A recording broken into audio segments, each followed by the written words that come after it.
tous nos chants.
Dieu, parce que c'est le nom le plus grand.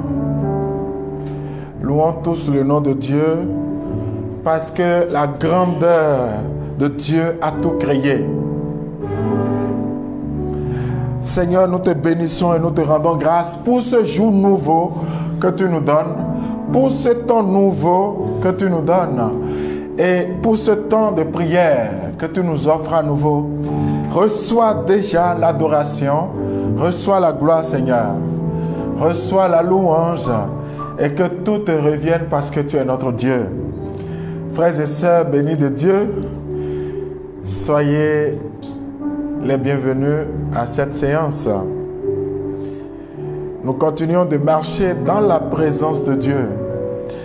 Je ne peux pas oublier que c'est Dieu qui a dit à Abraham: marche en ma présence et sois parfait. Et nous sommes en train d'apprendre à marcher dans la présence de Dieu. Et la dernière fois, nous avons touché une réalité. C'est que le but de Dieu, en nous créant, c'est que nous soyons comme lui. Et nous avons vu dans 1 Corinthiens 13 comment l'essentiel est de devenir amour, parce que Dieu est amour et ceux qui sont à l'image et à la ressemblance de Dieu devraient être amour. Eh bien, des questions subsistent. Des questions subsistent, des grandes questions.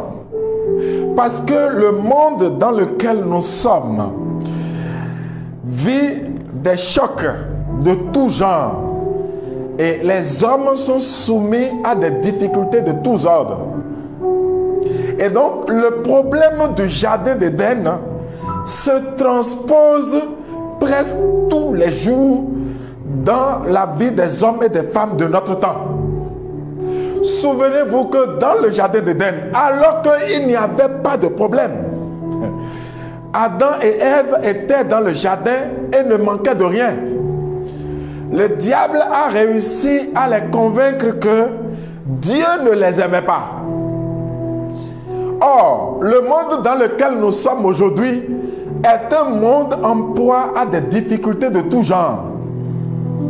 Les échecs, des humiliations, des trahisons, des maladies, des abandons. Tout ceci qui contraste avec la parole de Dieu qui nous dit qu'il nous aime.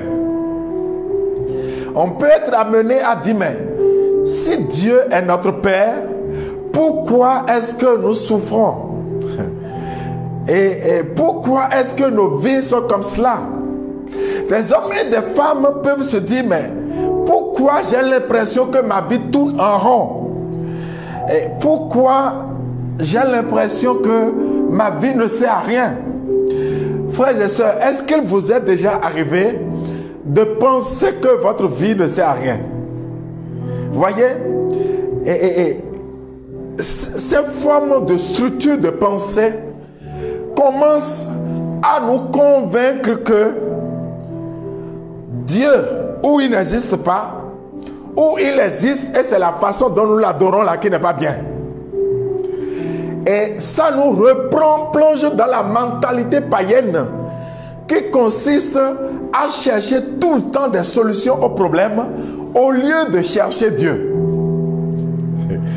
Comment alors peux-tu marcher dans la présence de Dieu si tu n'es pas convaincu que Dieu t'aime, malgré ce que tu vis, malgré les difficultés que tu rencontres? J'ai eu l'occasion de voir des femmes ou des hommes en situation de cancer. Frères et sœurs, la douleur est telle que quand tu rends visite à ce genre de personnes, toi-même tu te dis, si Dieu ne parle pas par ta bouche, ces gens ne croient plus que Dieu les aime. Je me souviens de certains des cas. Quand je vais, je fais comme le cardinal Sarah l'a dit, je fais silence et je prie. Parce qu'à ce moment-là, aucune parole humaine ne peut parler à une personne comme ça, qui vit constamment dans la douleur et qui en arrive même à dire, mais pourquoi je ne mets pas la douleur trop? Oui, frère et soeur, je vous parle de choses. J'étais dans une maison mortuaire un jour où une sœur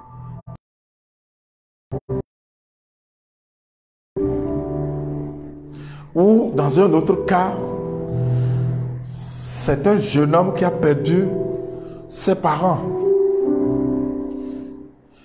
Vous avez beau avoir des discours pour aller dire, oh, mais le Seigneur t'aime, il va s'occuper. Personne ne vient entendre ces discours à ce moment-là. Et en parlant comme ça, je pense à quelqu'un qui est en train de m'écouter en ce moment et qui peut-être vient de perdre tout, ont besoin et pourtant de marcher dans la présence de Dieu. Je n'exagère pas si je vous dis que Abraham avait un handicap lui aussi. Abraham avait un handicap quand Dieu lui parlait ainsi.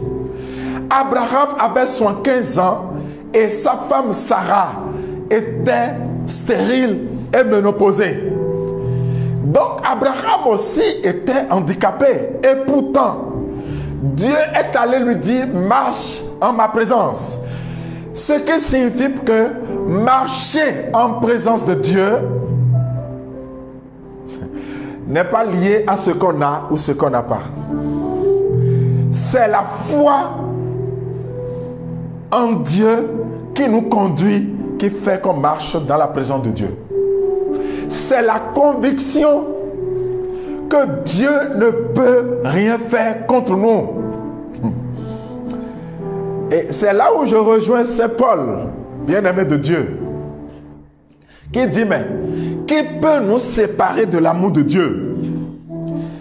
Et il a cité, nous sommes là dans la lettre aux Romains chapitre 8, et c'est vers la fin de ce chapitre-là. Mais Saint Paul montre que rien ne peut nous séparer de l'amour de Dieu. Mais pour en arriver à proclamer que rien de Dieu, c'est que tu as fait une expérience de l'amour de Dieu. Tant que tu n'as pas fait l'expérience de l'amour de Dieu, mais tu rechercheras cet amour dans les choses temporelles. Ainsi, si tu tombes malade, tu vas dire c'est parce que Dieu m'a abandonné. Ainsi, si tu manques d'argent, tu vas dire Dieu m'a abandonné. Si tu manques d'enfants, Dieu ne me connaît pas. Si tu manques de boulot, où est Dieu? C'est parce que tu n'as pas fait l'expérience de l'amour de Dieu. Et je disais le mardi passé que lorsqu'on a fait l'expérience de l'amour de Dieu, l'handicap que nous avons est toujours là, mais notre cœur s'élève dans l'adoration, dans la joie. Notre joie, si nous sommes dans la joie, nous devons l'évaluer et nous convaincre de ce sur quoi cette joie repose. Si c'est parce que mon fils a réussi à l'examen que je suis heureux, je suis d'accord. Mais cette joie n'a pas de racine. C'est une joie éphémère. Parce que ce même enfant qui vient de réussir à l'examen pourrait tomber malade dans 2 mois. Qu'est-ce que je vais faire? Est-ce que je redeviens triste? Voilà la question. Si c'est parce que je viens de signer un contrat, un très gros contrat, qui doit m'amener beaucoup d'argent, que je suis heureux, ce n'est pas mauvais. Mais cette joie n'a pas une bonne racine. Parce que quand cette entreprise que j'ai et qui a fait que j'ai le contrat va être secouée demain, cette joie risque de disparaître. Mais la joie qui ne finit pas, c'est la joie qui repose sur la conviction de l'amour de Dieu pour nous. Et comme Dieu ne change pas, et comme Dieu ne varie pas, et comme l'amour de Dieu ne sera jamais dévalué, je suis convaincu que cette joie est une joie éternelle. Alors, si je mets ma joie dans le Seigneur, si ma joie vient du fait que mon regard est sur Dieu, cette joie ne disparaîtra pas parce que Dieu ne passera jamais.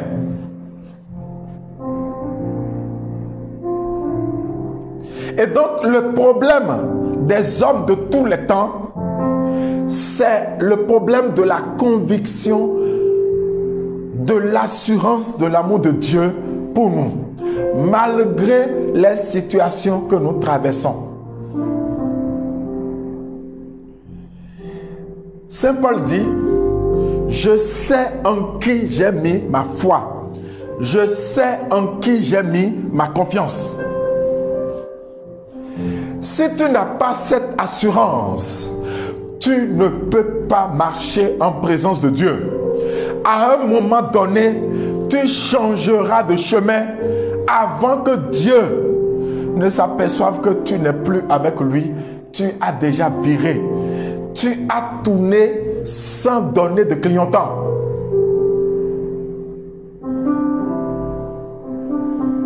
Frères et sœurs, c'est pourquoi l'œuvre de Dieu, toute l'œuvre de Dieu a consisté à révéler aux hommes combien son amour est grand.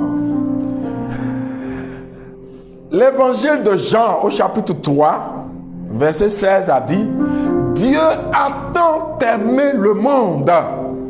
Dieu a tant aimé le monde qu'il a envoyé son Fils afin que quiconque croit en lui ne périsse point, mais ait la vie éternelle. Jésus lui-même a dit, il n'y a pas plus grand amour que de donner sa vie pour ceux que l'on aime. Et donc, la preuve de l'amour de Dieu pour nous, c'est que le Fils s'est donné sur la croix. Le Père a livré son propre Fils et le Fils s'est donné sur la croix afin que nous puissions être sauvés. C'est la croix de Jésus qui doit nous guérir, s'il vous plaît, de notre incrédulité à accepter l'amour de Dieu. Je vous assure, frères et sœurs, je ne suis pas encore vieux dans le ministère charismatique, mais écoutez, ça fait plus de 20 ans. La vraie guérison, s'il vous plaît, ce n'est pas la guérison physique. La vraie guérison, ce n'est pas la guérison physique. C'est la guérison spirituelle. C'est le fait que l'homme finit par confesser « Oh, combien ce Dieu m'aime et j'ai du prix à ses yeux ». C'est à ce niveau qu'il y a la vraie guérison. Même si tu guéris physiquement, même si on te fait gagner tout l'or du monde, si tu n'as pas l'assurance que Dieu t'aime, tu n'es pas guéri. Parce que ce dont tu as besoin, c'est d'être aimé. Et pour marcher donc en présence de Dieu, tu as besoin de faire confiance en Dieu et donc de grandir dans l'amour. Mais comment peux-tu grandir si tu n'as pas l'assurance que ce Dieu t'aime? Si tu n'as pas fait l'expérience de l'amour de Dieu? Si tu ne peux pas dire, malgré tout ce qui t'arrive, malgré le vent qui souffle, que tu es aimé de Dieu. J'ai parlé de Matt Robert le mardi passé, qui a fait des années de maladie et sa foi n'a pas failli. C'est parce qu'elle a la certitude que Dieu l'aime et que Dieu ne peut rien accepter de mal contre elle. Elle a intégré cette phrase de Saint Paul: tout concourt au bien de ceux qui aiment Dieu. D'ailleurs, le texte dit: quand les hommes aiment Dieu, il fait tout concourir à leur bien. Ça signifie que même si le malheur qui te frappe, parce que Dieu ne fait pas le mal, mais Dieu peut permettre le mal. Et donc, même si le mal venait à te frapper, Dieu est capable de faire concourir ce mal pour ton bien. Ce qui compte donc, ce n'est pas la situation que tu traverses, quel que soit son caractère grave, mais c'est ce que Dieu utilisera cette situation pour faire. Le mal dont souffre ce monde, ce dont souffrent les hommes de notre temps, c'est la conviction en l'amour de Dieu. C'est l'assurance en l'amour de Dieu. C'est lorsque je suis convaincu de l'amour de Dieu pour moi que je suis capable d'être fidèle à Dieu et de marcher. Parce que Dieu, en marchant avec nous, nous fait passer par des zones d'incertitude. S'il vous plaît, il nous fait passer par les vallées de la mort, de l'ombre de la mort. C'est pourquoi le psalmiste va dire: même quand je traverse les vallées de l'ombre de la mort, je ne crains rien, car tu es avec moi. Ta houlette et ton bâton me rassurent. Ça y est. Dieu te fera prendre par les vallées de l'ombre de la mort. Si tu n'acceptes pas de passer par ces vallées, tu ne peux pas marcher avec Dieu. Ce qui te fait continuer le chemin avec Dieu, c'est là où Dieu te conduit qui importe. Dieu demande au peuple d'Israël, s'il vous plaît, mais marche vers la terre promise, Canaan, que j'ai promis à tes pères de te donner. Mais s'il vous plaît, sur le chemin de Canaan, ne me dites pas que c'est des rues asphaltées, comme on dit maintenant chez nous. Ce n'est pas des rues bitumées. Ils ont dû traverser la mer Rouge. Ils ont dû traverser le Jourdain. Ils ont dû traverser Haï. Ils ont dû traverser Jéricho. Et pourtant, c'est Dieu qui leur a dit: je vous conduis vers la terre promise.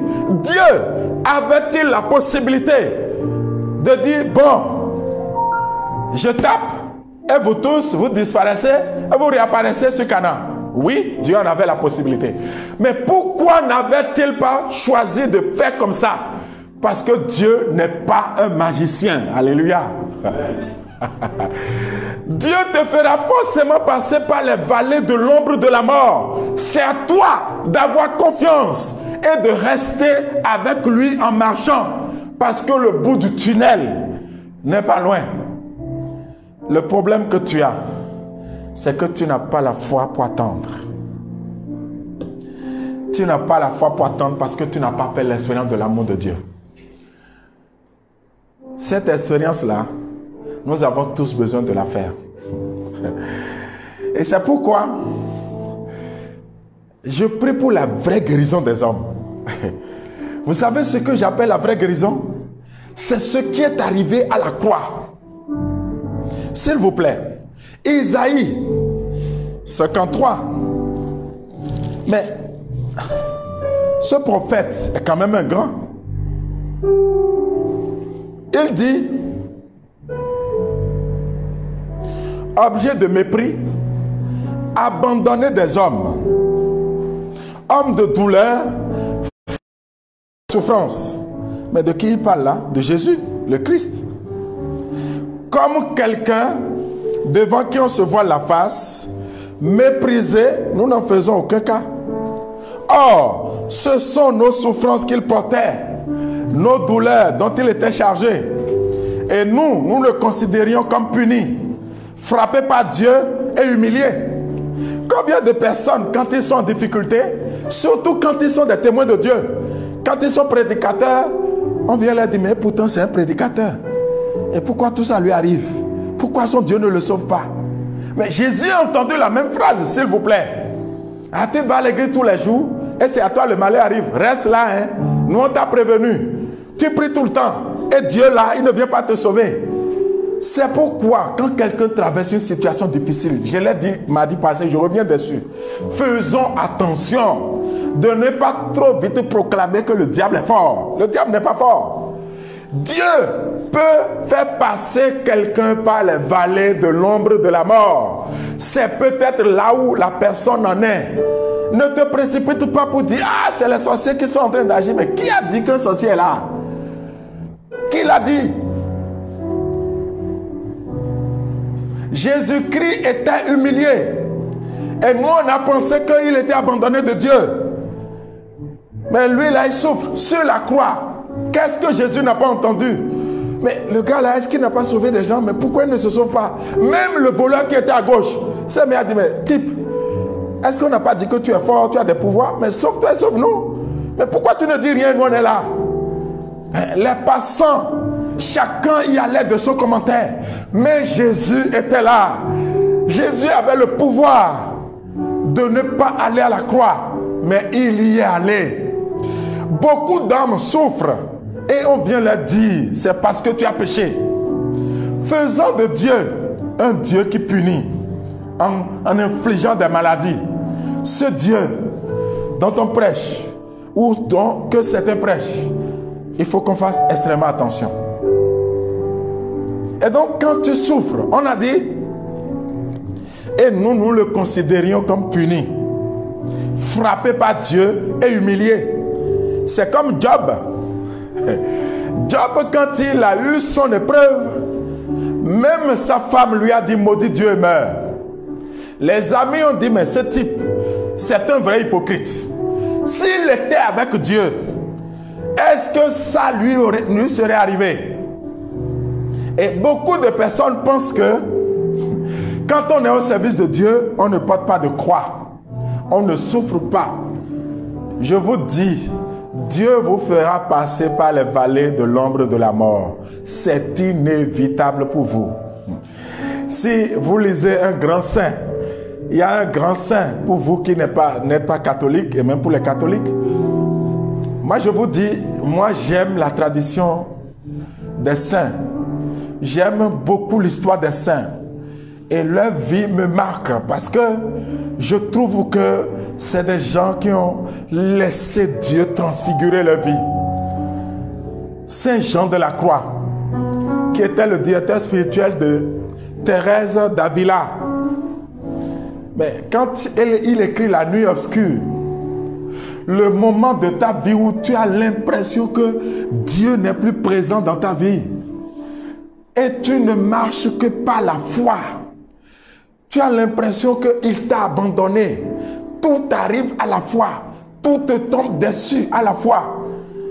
Mais en ce moment-là, même quand tu vas prier, tu ne sens rien. Tu n'as pas l'impression que Dieu t'écoute. Saint Jean de la Croix appelle ça la nuit obscure.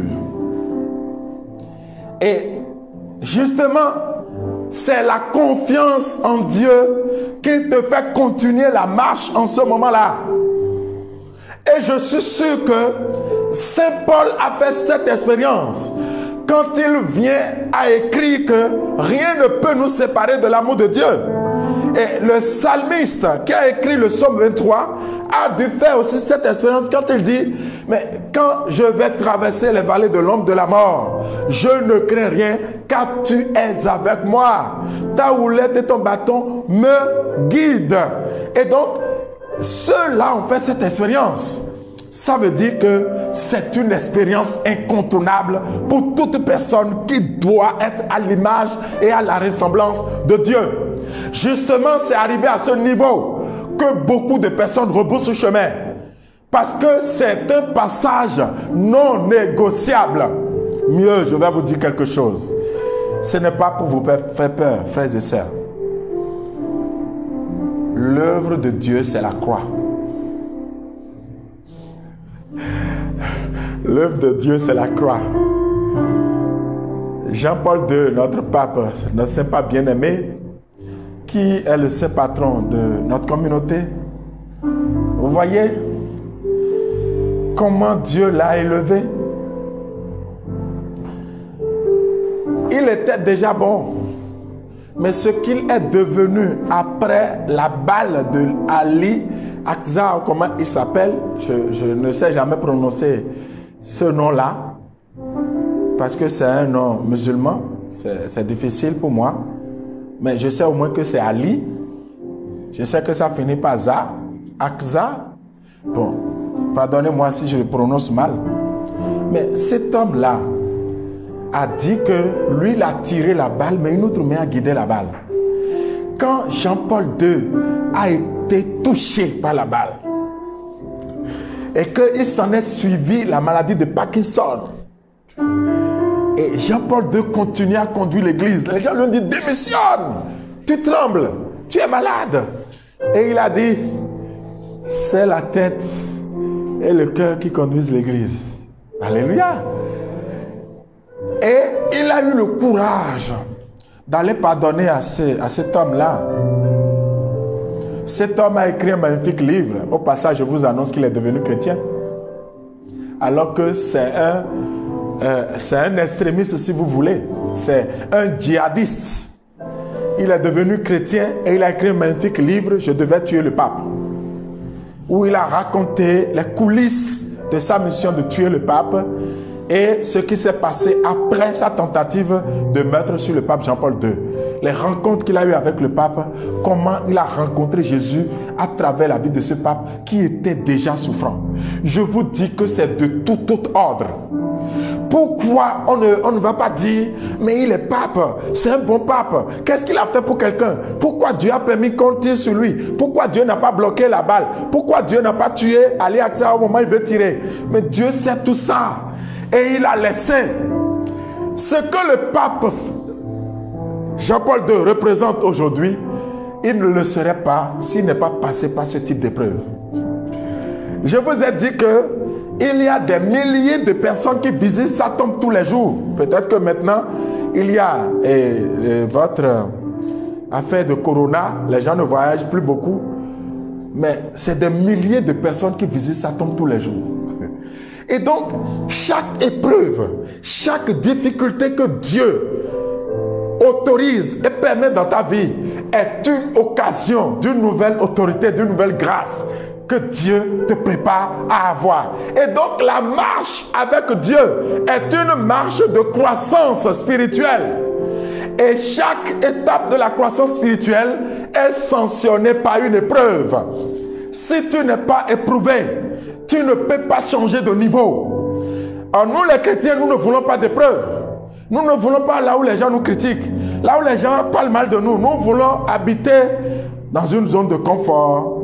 Tout le monde nous applaudit, tout le monde parle bien de nous, tout va bien comme sur les monts, je ne sais pas comment il faut l'appeler, monts et merveilles, tout va bien. C'est ça, là où nous voulons habiter.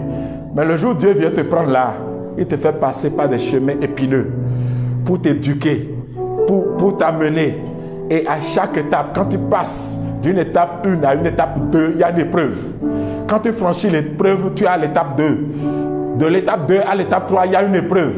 C'est ainsi que Thérèse d'Avila a écrit son magnifique livre sur les 7 demeures. Les 7 demeures. Paul dit qu'il est allé jusqu'au 4e ciel. Alors, je vous parle de la vie spirituelle. Moi, j'entends aujourd'hui des gens qui disent qu'ils sont des maîtres. Bon, et ils ont des pouvoirs. Mais écoutez, je vais vous dire quelque chose. Un pouvoir que quelqu'un aurait reçu de Dieu est diabolique. Ou alors, c'est la grâce de Dieu que la personne pervertit. Sinon, ce que Dieu fait, Dieu vient en toi et c'est lui en toi qui agit. C'est pourquoi Saint Paul dit, ce n'est pas moi qui vis, mais c'est Christ qui vit en moi. Donc c'est Christ qui agit en moi. Mais si je peux prêcher, ce n'est pas moi qui prêche, c'est le Saint-Esprit qui se manifeste de cette façon dans ma vie. Et donc je n'ai aucun pouvoir, mais je peux avoir Dieu, car Dieu se donne. Et c'est en recevant Dieu qu'on reçoit tout ce qu'il y a en Dieu et tout le reste. Et c'est Dieu en nous qui peut manifester son visage de miséricorde en guérissant, en faisant ce qu'il veut. C'est pourquoi le résultat de la prière. Et donc une guérison qui arrive ne doit pas être attribuée à un homme. C'est pourquoi je vous dis quelque chose. Ce que vous manipulez, vous dites que vous avez des pouvoirs, etc. C'est rien. Venez faire l'expérience de Dieu. Vous allez voir que le pouvoir n'est rien. C'est Dieu qui est tout. Et ce que je vous propose, frères et sœurs, c'est franchir les états de Moïse. Josué, fils de Nun, a été choisi pour continuer la marche vers la terre promise. Et quand Josué a pris le pouvoir, entre griffes, le gouvernement, le bâton de commandement, Dieu lui a dit ceci: je vais te grandir comme j'ai grandi mon serviteur Moïse. Mais comment Dieu a grandi Josué? En lui flanquant des épreuves. C'est des épreuves. Et quand il passe ces épreuves avec Dieu, en marchant avec Dieu, le peuple dit: waouh, Dieu est avec notre leader. Et le peuple est rassuré. Donc quand Dieu dit: je vais te grandir, ce n'est pas des pouvoirs qu'il te donne et lui il est à l'extérieur, il te donne des pouvoirs et toi tu utilises des pouvoirs. Non, ce n'est pas vrai. Il marche avec toi et avec toi il opère des signes pour le peuple.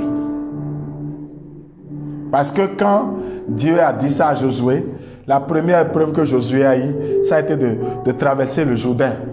Après, il y a eu Jéricho. Après, il y a eu Haï. Et jusqu'à ce qu'il soit allé à Canaan. Ça veut dire que il y a beaucoup de nés spirituels.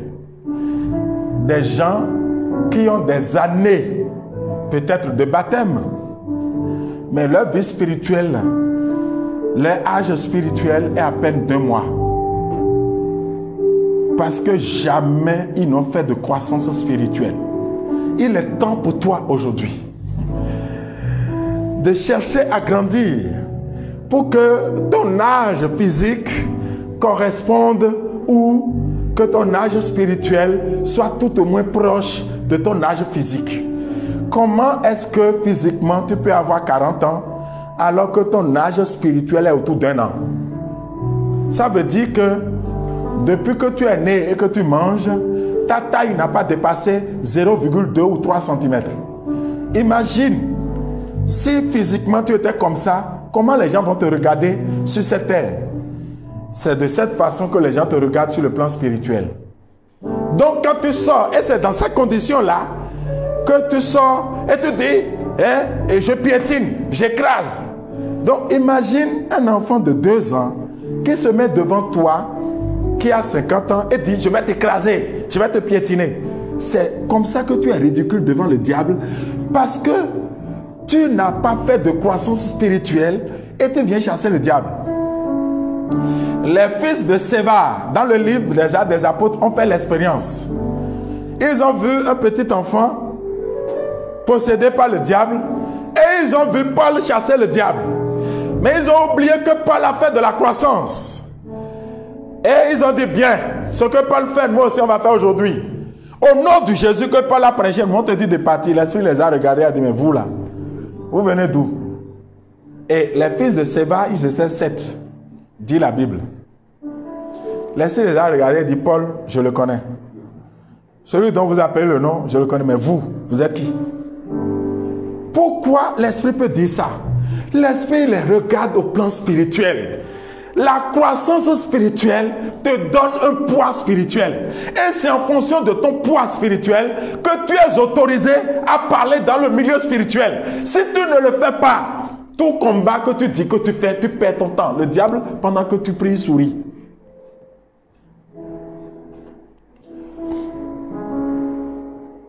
Je vous raconte une anecdote. On raconte que Thérèse de l'enfant Jésus, la petite Thérèse, vous savez que Thérèse avait été beaucoup malade, de la tuberculose d'ailleurs.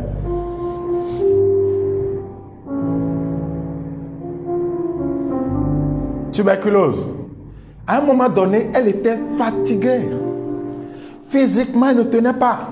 Mais ses sœurs ont rempli sa chambre chaque fois pour venir apporter leur soutien, leur aide. C'est en ce moment-là, et c'est ce que je vous dis, que les démons viennent et se moquent de Thérèse. Et disent, voilà, c'est pas toi qui dis que tu es spirituel, que tu aimes Dieu. Oui, oui, oui, oui. Et dans l'église de ma mère, je serai l'amour. Voilà, tu es là maintenant, tu ne peux pas bouger. Donc les démons venaient se moquer. Et Thérèse, justement, avait la grâce de les voir. Et elle voulait les chasser. Elle demanda à ses sœurs de prendre de l'eau bénite et d'asperger la salle. On raconte que quand les sœurs de Thérèse aspergent, les démons sourient avec l'eau bénite. Il faut que Thérèse elle-même, fatiguée, trouve un tout petit peu de force. Quand elle met son doigt dans l'eau bénite, les démons fuient. Et c'est ce que je dis aux frères et sœurs. C'est le même prêtre qui va prier sur l'eau bénite. Toi, tu vas asperger chez toi. C'est en ce moment que le diable a fait son lit. Un autre va asperger chez lui et le diable va fuir. C'est la même eau là que le même prêtre a béni. Donc c'est le même combat spirituel là. On s'est rassemblés et on a dit au nom de Jésus. On a prié. Le diable va fuir dans la vie de quelqu'un et il va regarder l'autre et dire, bon, toi, de toute façon, tu es avec tes gens ici et tu pries. Je t'attends de l'autre côté. Quand tu as sorti, on se revoit. Le tout dépend de quel est ton poids spirituel. Ce qui est donc important, s'il vous plaît, c'est de marcher avec Dieu pour faire de la croissance spirituelle. Et c'est au plus de la croissance spirituelle que vous avez un poids spirituel. Et c'est en fonction de votre poids que vous êtes capable d'exercer l'autorité au nom de Dieu. Sinon, vous perdez votre temps. Comprendre cela, c'est comprendre toute la vie spirituelle. Vous pensez que Saint Joseph a fait quel combat spirituel dans la nuit avant que le diable n'ait peur de Saint Joseph? C'est à cause de sa foi. C'est à cause de sa foi. On va chanter. Tu es le Dieu de nos pères.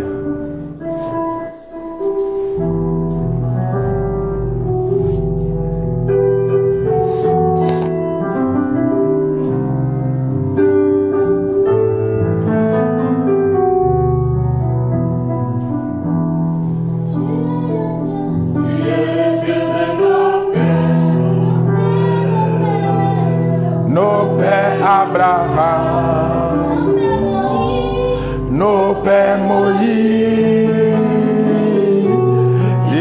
et Jacob. Tu es le Dieu de nos pères. Nos pères Abraham.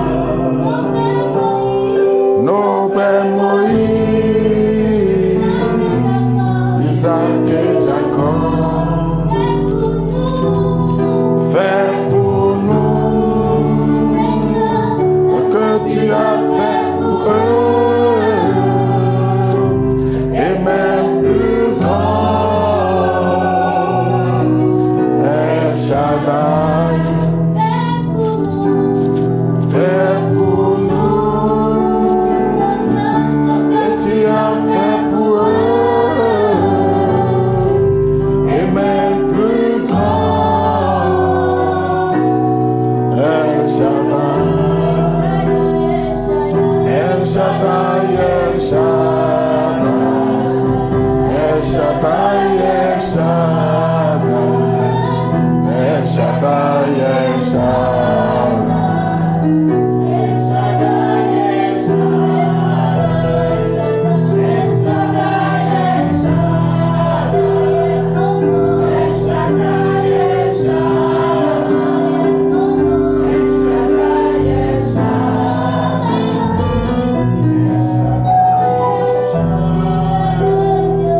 Tu es le Dieu de nos pères, nos pères Abraham, nos pères Moïse, Isaac et Jacob. Tu es le Dieu de nos pères, nos pères Abraham, nos pères Moïse, Isaac et Jacob. Fais pour nous ce que tu as fait pour eux, et même plus grand. El Shaddai,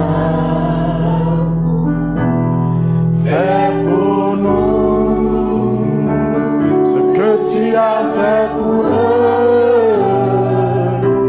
et même plus grand. El Shaddai. Vous voyez, Dieu est le Père de tous nos pères. En fait, c'est lui qui est le Père. Et il a donné à nos pères, Abraham, Isaac et Jacob, Saint Jean de la Croix et autres, Saint Paul, d'être des témoins. Prenez un seul saint qui n'a pas vécu une épreuve de croissance. Et c'est pourquoi je dis aux frères, ne gaspillez pas la grâce et le don de Dieu. Pourquoi? Beaucoup de personnes vont peut-être au Saint-Sacrement. Vous savez, chez nous les catholiques, il y a la présence sacramentelle de Jésus-Christ dans l'hostie consacrée. Et quand il est exposé, on peut aller s'asseoir pour l'adorer.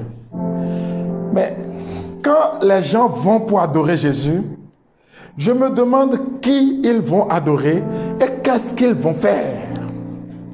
Parce que le but de Jésus, c'est de guérir l'homme de l'incrédulité. On a dit, le châtiment qui nous rend la paix est sur lui. Et dans ses blessures, nous trouvons la guérison. Et quand nous parlons de cette guérison, nous pensons à la guérison des maladies physiques. Ce n'est pas exclu. Mais la guérison dont il s'agit, c'est une guérison spirituelle. C'est le fait qu'en voyant tout ce que Jésus a dû endurer pour nous, on puisse dire non, celui-ci est vraiment le Fils de Dieu. Il nous a aimés jusqu'au bout. Et Jean 13, verset 1 dit que, ayant aimé les siens qui sont dans le monde, il les aima jusqu'au bout. Jésus est allé jusqu'au bout de l'œuvre en mourant sur la croix. Jésus a opéré tant de miracles, de guérison et même de résurrection. Mais aucune de ses œuvres ne serait aujourd'hui grande à nos yeux s'il n'y avait pas eu la mort sur la croix et la résurrection.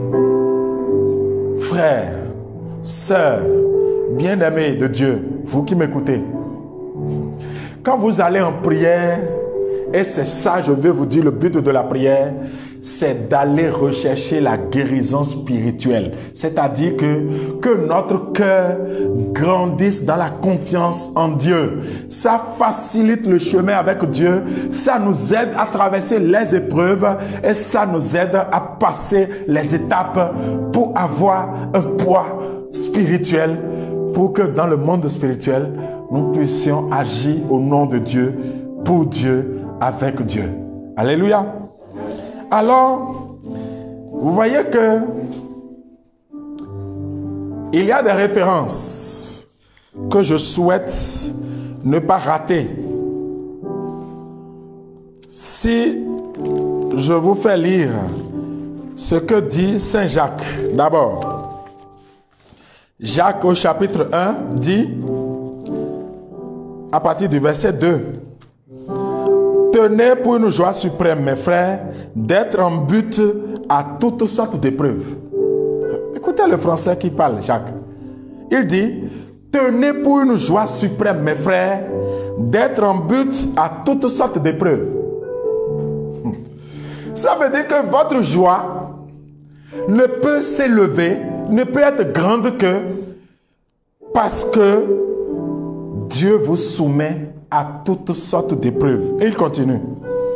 Vous le savez, bien éprouvé, votre foi produit la constance.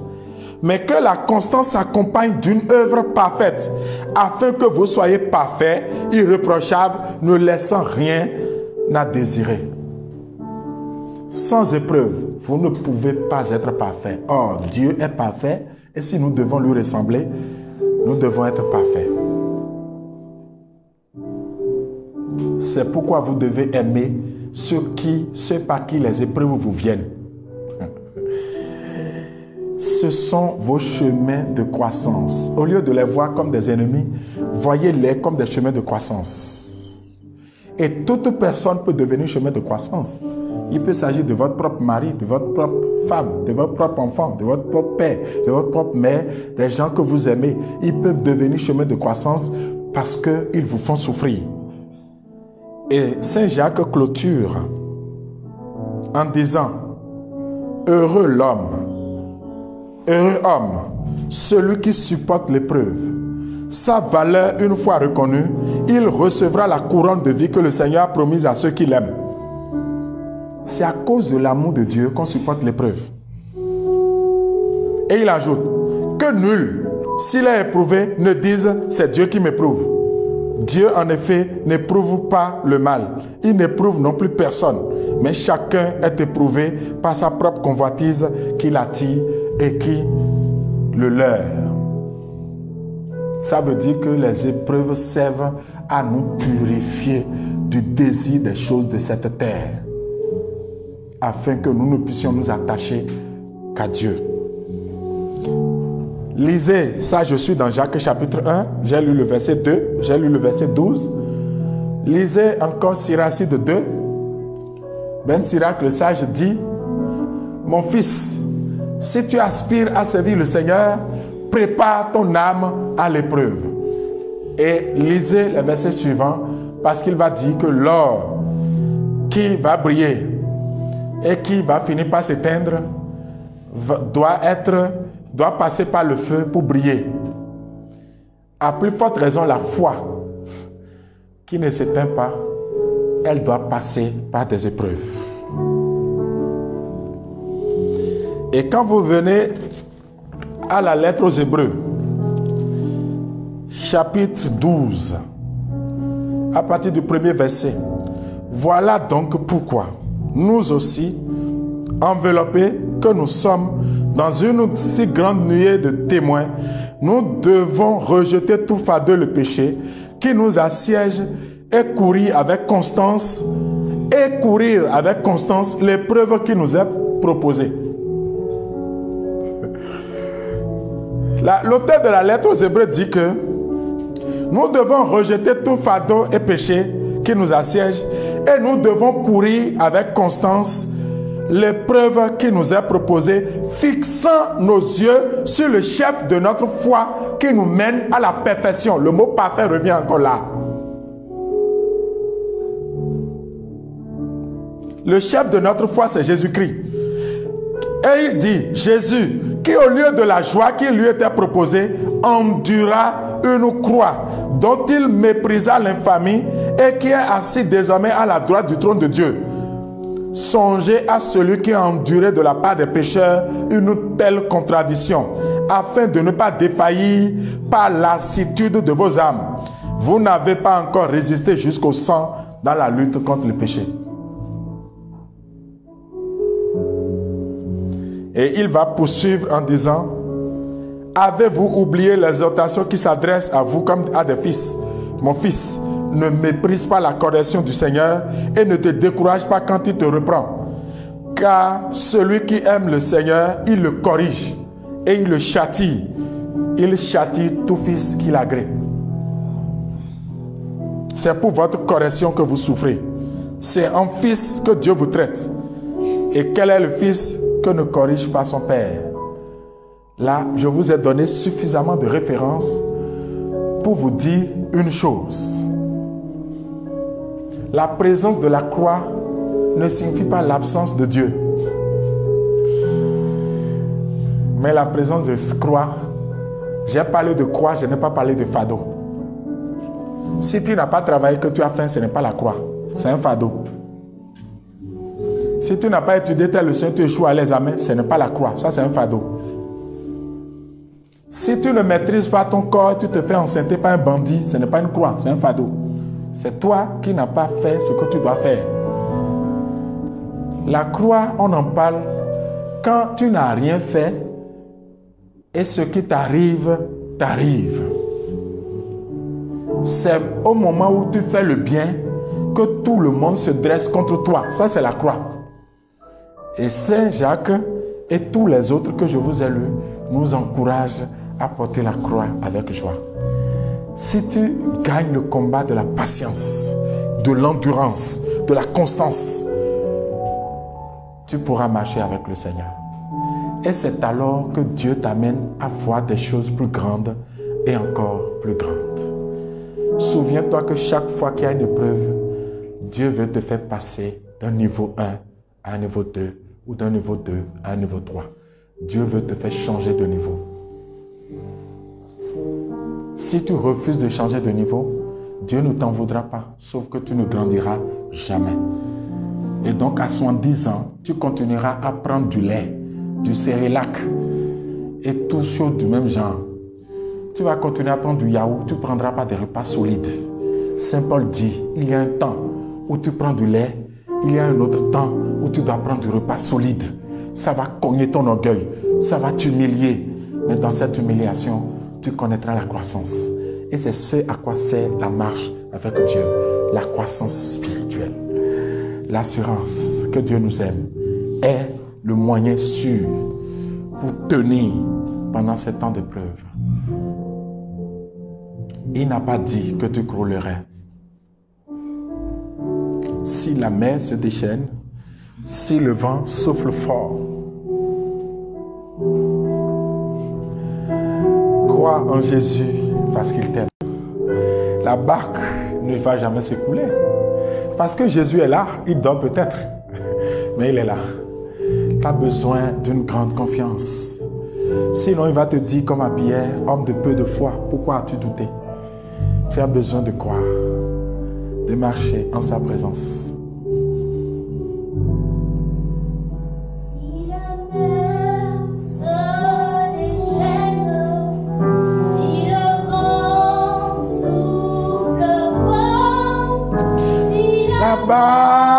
Que t'entraîne, n'aie pas peur de la mort. Si là-bas que t'entraîne, n'aie pas peur de la mort.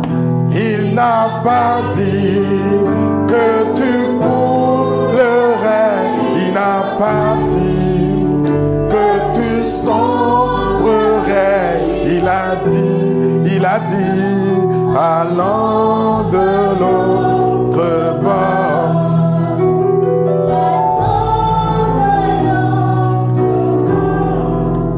Si un jour sur ta route tu rencontres le mal, ne sois pas dans le doute. Dieu aime ses enfants. Ne sois pas dans le doute. Dieu aime ses enfants. Il n'a pas dit que tu coulerais. Il n'a pas dit que tu sombrerais.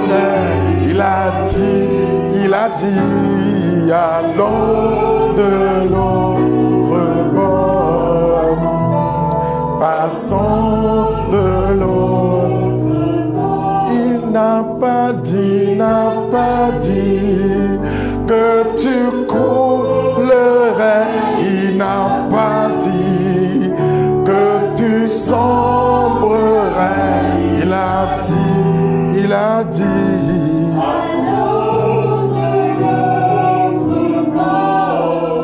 passons